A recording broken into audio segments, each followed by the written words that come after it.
6 प्रकृति की सीख। यह कविता किसके द्वारा रचित है? सोहनलाल द्विवेदी जी के द्वारा ये कविता रचित है। ठीक है, अब हम इस कविता में देखेंगे कि जो हमारे कवि हैं उन्होंने क्या कहने की कोशिश की है। पर्वत कहता शीश उठाकर तुम भी ऊंचे बन जाओ, सागर कहता है लहराकर मन में गहराई लाओ। अब इसमें कवि ने क्या कहा है कि जो भी हमारी प्रकृति है ना, और प्रकृति में जो भी अंग है, चाहे वो पर्वत हो मतलब कि पहाड़, चाहे वो सागर हो या फिर नदियाँ हो, झरने हो, सभी हमें कुछ ना कुछ सीख देते हैं। अब क्या वो सीख देते हैं वो हम समझते हैं। उन्होंने कहा है कि पर्वत कहता शीश उठाकर तुम भी ऊंचे बन जाओ। मतलब जो पर्वत है ना, पर्वत मतलब पहाड़, कैसा होता है? ऊंचा होता है ना।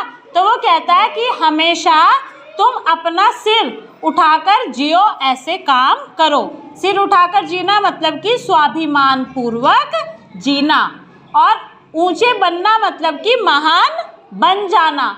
ऐसे काम करो कि लोग तुम्हें अपने हृदय में ऊंचा स्थान दें। मतलब कोई भी काम निंदनीय ना करो, सब काम ऐसा करना चाहिए कि वो सबकी नज़रों में अच्छा कार्य हो। सबको पता है ना, जब तुम अच्छा कार्य करते हो तो सिर ऊंचा करके और छाती चौड़ी करके चलते हो, और जब कोई काम गंदा करते हो तो शर्म से सिर झुका के चलते हो ना। तो वो कहते हैं हमेशा अच्छा काम करना चाहिए। सागर कहता है लहराकर मन में गहराई लाओ।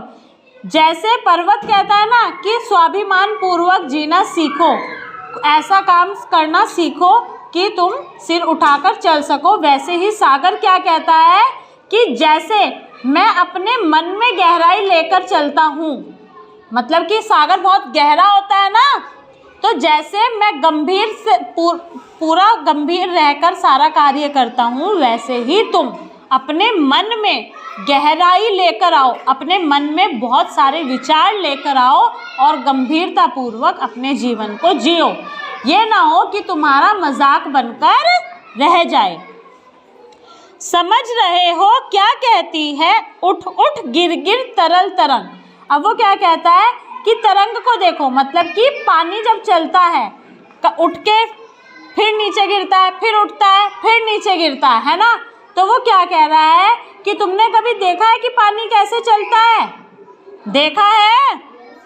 हाँ, तो वो ऐसे ही बोल रहा है कि उससे समझने की कोशिश करो कि वो तरल तरंग क्या कह रही है। उठती है, गिरती है, फिर से उठती है, फिर से गिरती है। तो वो कहना क्या चाहती है कि कभी भी हार मत मानो। गिरोगे तो उठोगे, है ना, और उठोगे तो गिरोगे भी, लेकिन गिरकर हारना नहीं है। गिरोगे तो ये कोशिश करो कि फिर से उठो और चलो, तो तुम्हें सफलता निश्चित तौर पर मिलेगी। भर लो अपने मन में मीठी मीठी मृदुल उमंग। अब वो क्या कह रहा है, क्योंकि पानी चलता रहता है, कभी हार नहीं मानता, और फिर भी वो अपनी ही खुशी में चलता रहता है। तो ऐसे तुम्हें भी हार नहीं माननी है। अपने मन में इतनी खुशियाँ भर लो, इतनी उमंग भर लो, इतनी ताजगी भर लो कि तुम हमेशा प्रसन्न रहो, हमेशा खुश रहो। पृथ्वी कहती धैर्य न छोड़ो कितना ही हो सिर पर भार। अब पृथ्वी क्या कहती है?